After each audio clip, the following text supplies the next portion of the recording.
Hello, and welcome to another. I'm trying to explain something about Live2D because I have nothing better to do. Yay, I'm Rose, your guide for today, and today we'll be talking about the physics window because I think people just don't understand the beginning of this. Of course, people that use Live2D a bit more.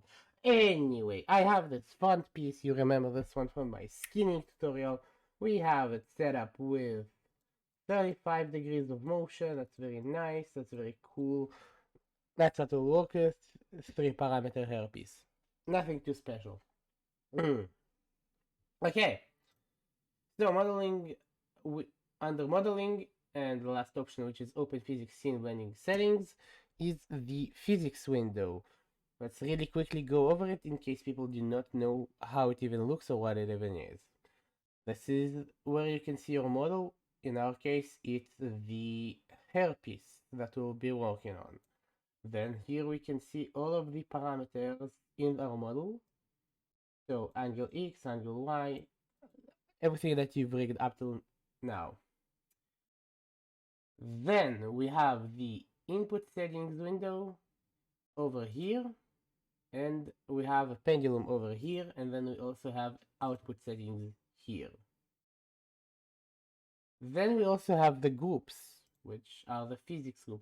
So we have physics for the front hair, the back hair, the side hair, the D hair, anything like that. Usually this would be gray as when you just open it up on your first model because you don't have any physics groups. So you'll want to go to add, and you'll want to create a new physics group with the name of hair, or in our case, front hair.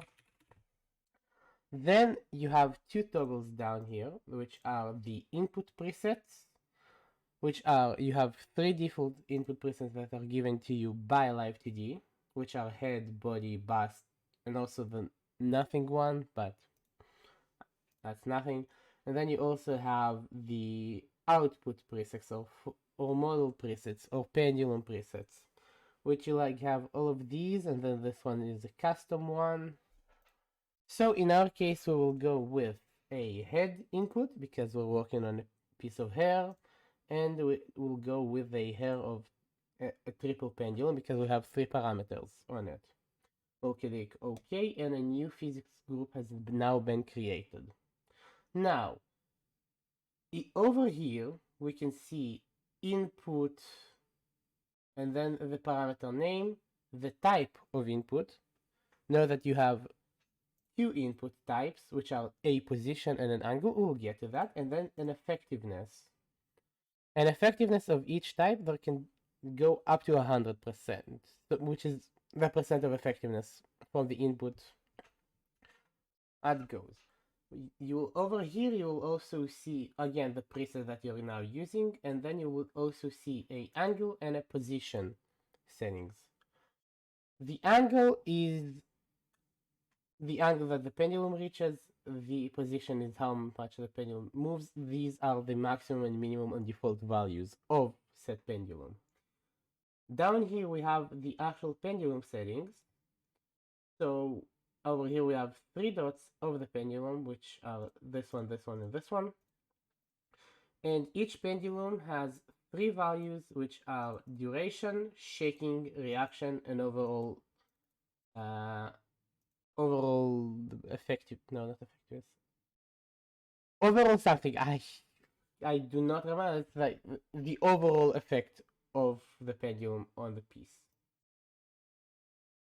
So first of all, let's go over the actual pendulum settings.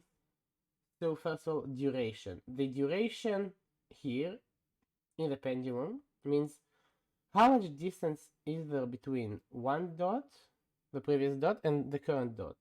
So if I increase it, it gets longer. If I decrease it, it gets shorter.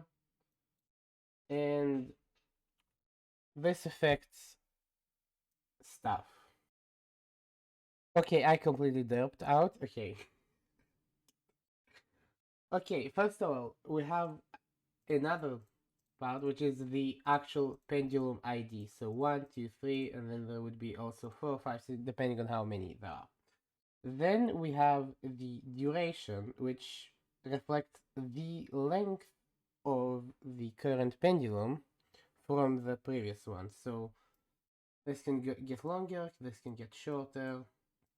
And the actual effect it has is that the swing gets longer, like the swing time between parts gets longer. So if I make this more, you can see the swing takes more time, but we are not affecting reaction, shaking and reaction time. We then have shaking, which affects the time that takes the pendulum to shake. So currently this is the default. If I lower it, we can see it takes a really long time for it to actually get back into neutral position and all of that. So we then have reaction time, which is the time that it takes the pendulum to actually react to the movement. So at 0.9, it's almost instant. It can go all the way up to, it can even go up higher, and then like the response is instant. So keep it under 1, because anything above that, yeah, it gets a bit messy. So around 1 to 0.9 is good. But if you lower it, it takes a very long time for it to actually react to the movement. So an area between 0.7 and 0.9 is good. You can go a bit lower for depending on the object, but usually 0.7 to 0.9 is good. Then we have overall acceleration, which is the actual swing speed of the pendulum. So if I bring this up, you can see that the swing speed is way faster. If I bring this down, again, it moves slower. So you want to keep this again at around probably 1, or for like 1 is default speed. You can then add another pendulum, you can delete a pendulum, you just select, you can move the pendulum up and down, up and down, up and down. Yeah, that's standard. That's pretty self-explanatory. You can change the preset here, you can by selecting another one and pressing import. And you can of course also add an actual preset if you want to by pressing this and giving it a name.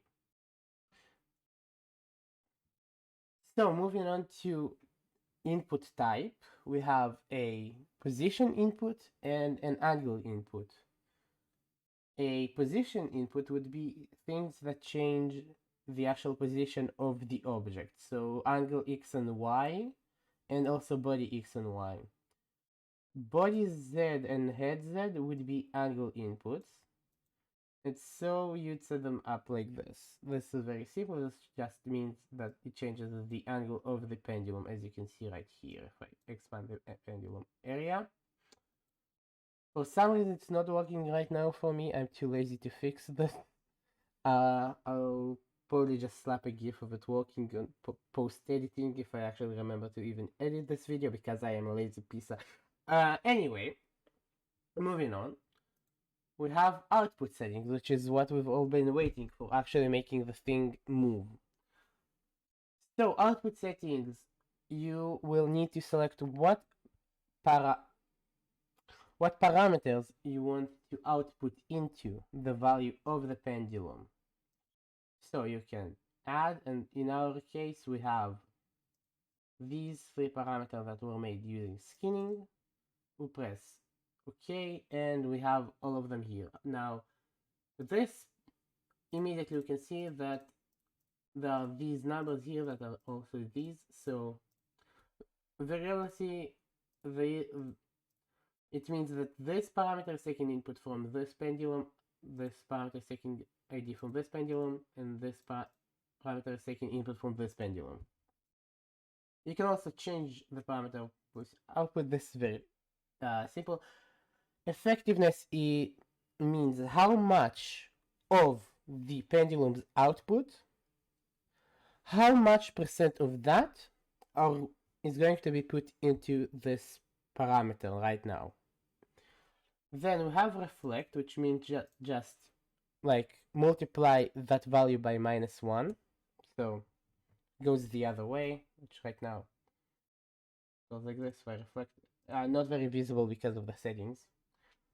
But now, moving on to scale. Scale means how much are we going to multiply the value that we got from the pendulum by. And then we also have output max, which is how much, like what's the maximum value that we've gotten.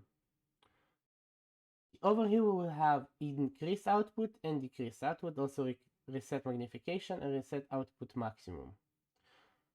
So let's start with this one. Reset magnification will just reset the magnification or the scale to 1. Reset output maximum will just reset all of the output maximum out. You can just get an output maximum by just playing with the model over here and also over here like this. Then you have increase output. Increase output will take the input and put a value into scale that will make the output 100% of the parameter's value. So if I click it, we'll get 41 here, 32 here, and 32 here, 33 here. And the result is that the art mesh moves way more. Please note that the skin here is not very correctly made. Now,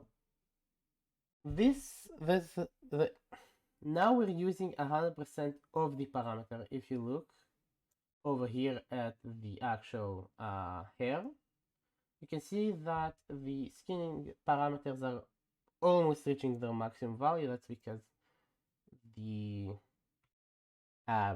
skinning window, like the physics window tracking with the mouse, doesn't like use the maximum values of the parameters. But if I do this, you can see that it does go to max. Same for Y, though we're not taking input from Y, so it doesn't matter.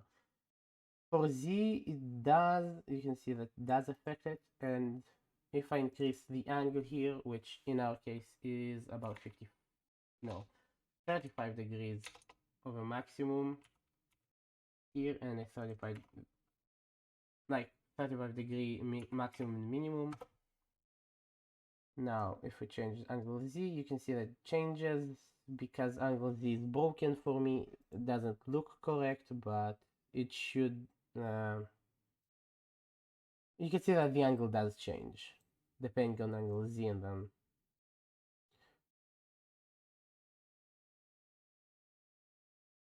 that's about everything you need to know about the physics window. I hope this was like an understandable explanation and that I didn't have too many hiccups during the explanation. If you have any questions or other topics in Live2D that you'd like me to cover, because why not, leave them in the comments probably. And just thank you for stopping by and watching this thing. I can't even call this a guide. Anyway, thank you. Bye.